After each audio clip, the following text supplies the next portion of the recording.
Magandang umaga po sa inyong lahat. Kamusta po kayo ngayong umaga? In a little while, magkakaroon po ako ng online meeting sa isang kliyente. At ang sabi ko, medyo matagal-tagal po nang hindi ginagamit ang Zoom. Nauso na ho kasi ngayon yung magkakaharap na ulit tayo mag-usap dahil tapos na ang pandemya. Sabi ko, habang nire-review ko yung steps to make sure na ang aking online presence ay effective at memorable, bakit hindi ko i-share sa inyo yung mga techniques na binahagi ko na sa inyo noon ba nung panahon ng pandemic. Nasa umaga pong ito, in this brief learning session, I will share with you the techniques and the steps to make sure that our online presence is something that our important audiences will remember and will have an impact on them.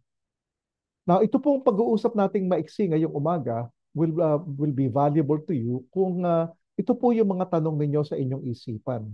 Question number one, how do I make sure that my audiences will listen to what I have to say in our online meetings? Pangalawa, pakikinabangan ninyo yung pag-uusap natin ngayon kung ang sabi ninyo, ang tanong ninyo sa inyong isipan ay, how do I make sure they remember their experience of that conversation? Ito ho yung pangatlo. How do I make sure that I get from my online audiences the decision that I want them to make in my favor? So in this brief learning session, ang pag-uusapan muna po natin ay connecting with your audiences in the online platform. Importante ho yung connection with our audiences kasi ang sabi, pag wala silang feeling ng connection sa isang speaker, hindi sila makikinig. Kung pangit yung sense of connection nila doon sa taong nagsasalita sa kanilang harapan, malamang hindi nila matatandaan o hindi nila tatandaan yung experience na yon.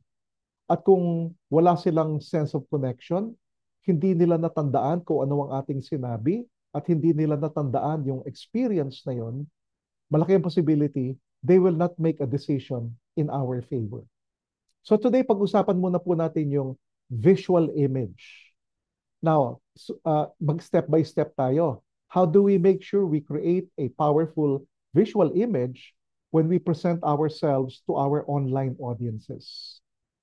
Ang sikreto po rito ay yung camera ng ating gadget. In this particular instance, ang ginagamit ko po ay yung camera ng aking laptop.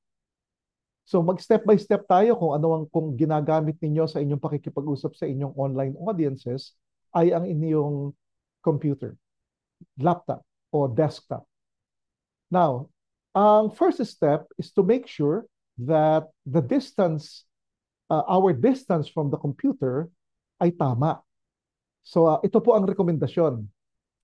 Ang distansya ng nagsasalita sa kanyang computer ay 1 arm's length away. So, ang akin po unang step na ginawa ay itinulak ko yung aking computer at alam ko na tama na yung aking distansya kapag yung edge ng aking computer ay nakaipit na sa web ng aking palm. So ganito. Okay? So yan.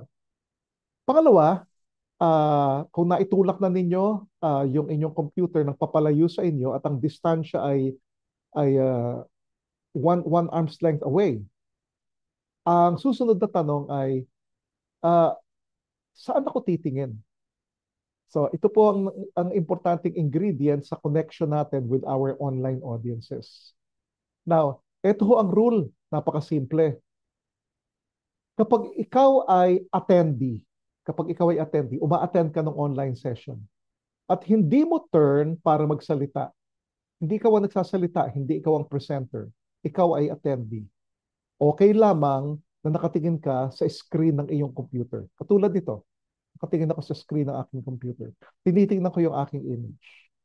Ito ang aking gagawin kung ako ay attendee, hindi ako ang nagsasalita, hindi ako ang presenter.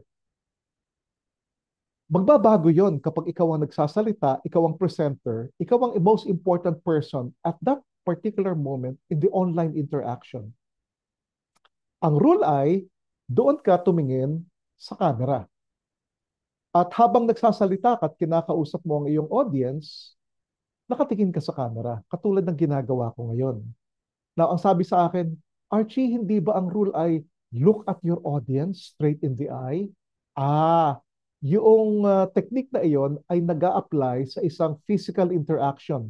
Kung nasa venue tayo, pareho tayong nasa same room, nasa same space, ang kailangan kong gawin para magkaroon kayo ng sense of connection sa akin ay to look at you, to look at one member of the audience at a time. Yung technique na pag-uusapan natin in the future, yung single thought, one person, pwede yon sa in-venue, live, physical interaction.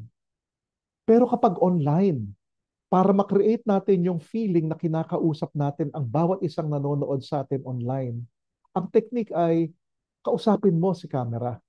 Katulad ngayon habang kinakausap ko kayo, ang feeling ninyo, nakatingin ako sa inyo. So, yun ang paraan para magkaroon kayo ng sense na nag-establish ako ng connection with the persons listening to this particular input that I am doing right now. Now, uh, kapag hindi ako nakatingin sa inyo, kapag hindi ako nakatingin sa camera habang ako'y nagsasalita, mawawala yung sense of connection na yon. Tignan nyo ang gagawin ko. Aalisin ko yung tingin ko sa camera. So magandang umaga po sa inyong lahat. Ako po si Archie Inlong at maraming salamat po sa pakikiisa ninyo sa short learning session na ito. Hindi ninyo nararamdaman na kinakausap ko kayo. By the way, yun ang mahalagang feeling ng lahat ng audiences natin in all interactions. Yung pakiramdam na sila ang kinakausap natin. Katulad ng nararamdaman nyo ngayon dahil ina-apply ko yung technique na speak to the camera if you want your audiences to feel that you are speaking to them. Yun lang munang dalawang yon. Gaano kalayo sa ang computer mula sa atin at saan ako titingin habang kinakausap ko ang aking audience. By the way, meron pang isang element para maganda yung ating visual presence habang tayo nakikipag-usap sa ating online audiences. Una muna, yung paminsan-minsang galaw ng kamay. Kaya mahalagang itinulak ko yung aking computer papalayo sa akin, one arm's length away, para nakikita yung halos kalahati ng aking katawan. Kasi kapag hindi ko ito ginawa, masyadong malapit sa akin, ang makikita lamang ninyo ay yung aking ulo. Ang tawag natin dyan, yung John the Baptist syndrome. Maalala ninyo si John the Baptist? Pinutulan ng ulo at yung kanyang ulo ay inilagay sa isang bandehado. That is how we would look like if the computer is not sufficiently distanced from us. Nakikita ninyo kung saan nakakonekta yung aking kamay. So kapag ginagamit ko yung aking kamay sa online conversation, yung short, simple hand gestures, underscore my sense of competence and confidence of the subject matter that I am talking about. Hindi siya kailangan exaggerated. Short, simple, spontaneous, and sincere hand gestures. Meron pang isang element at pag-uusapan natin ito sa future sessions. Ito yung element na I am glad to be here.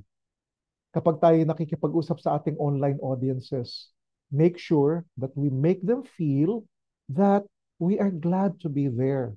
We are glad to be talking to them. Simple lang naman kasi ang rule ng human interaction. Eh. If you are not glad to be here, then I do not want to do business with you. So make sure that the next time we speak to our online audiences, the techniques are, kung ikaw ay simpleng attendee lamang, hindi ikaw ang main person in that particular interaction, hindi ikaw ang magsasalita, okay lang na nakatingin ka sa screen. But the moment you are the person speaking, you are the presenter, the technique is speak to your audiences and help them feel connected with you by speaking to the camera. And most important, make them feel that you are glad to be there. Magandang umaga po sa inyong lahat.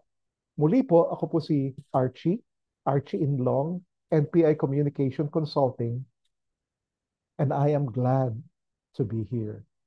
Magandang umaga po.